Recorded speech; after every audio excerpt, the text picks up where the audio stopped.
Hi hello నమస్తే. జొన్న రొట్టెలు తయారు చేయు విధానం ఇప్పుడు చూద్దామండి. జొన్న రొట్టెలు ఎలా తయారు చూద్దాం. ముందుగా వేడి నీళ్ళు బాగా కాసుకోవాలి.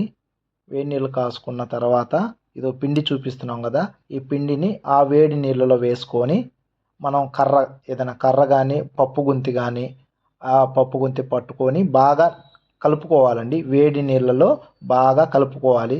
మరీ నీళ్ళగా కాకుండా కొంచెం పొడి పొడిగా కలుపుకోవాలి.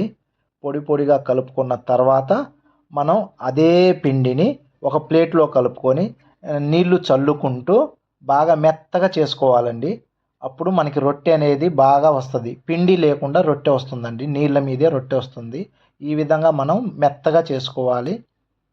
చేసుకున్న దాన్ని చిన్న చిన్న ముద్దలుగా మనం ఎన్ని రొట్టెలు అయితే చేస్తామో అన్ని రొట్టెలుగా విడివిడిగా ఇలా రౌండ్గా చేసుకుంటామండి. ఇప్పుడు రొట్టె మనం ఒక కాటన్ క్లాత్ తీసుకొని దాన్ని తడిపి దాని మీద రొట్టెలు చేసుకుంటామండి. చూడు రొట్టెలు ఎలా తయారు చేస్తున్నామో ఈ విధంగా చేతి మీదే నీళ్లు తడుపుకుంటూ మన చేతికి అంటకుండా రొట్టె చూడండి ఫుల్గా రొట్టె తయారు చేసుకున్నాము. ఎక్కడ పిండి లేకుండా నూనె లేకుండా రొట్టె తయారు చేసుకున్నామండి. ఈ రొట్టెని వేడిగా ఉన్న మన అట్టు పెనం మీద ఈ విధంగా వేసుకొని తీస్తే కమ్మగా ఉంటుందండి రొట్టె. వేడిగా ఉన్న పెనం మీద రొట్టె వేసుకున్నాము. ఈ విధంగా రొట్టె తయారు చేసుకోవచ్చండి. 2-3 రొట్టెలు అయితే 5 నిమిషాలు పడుతుంది. ఒక 10 రొట్టెలు అయితే మనకి అరగంట దాకా పడుతుందండి. మేము 10 రొట్టెలు చేసుకున్నాము.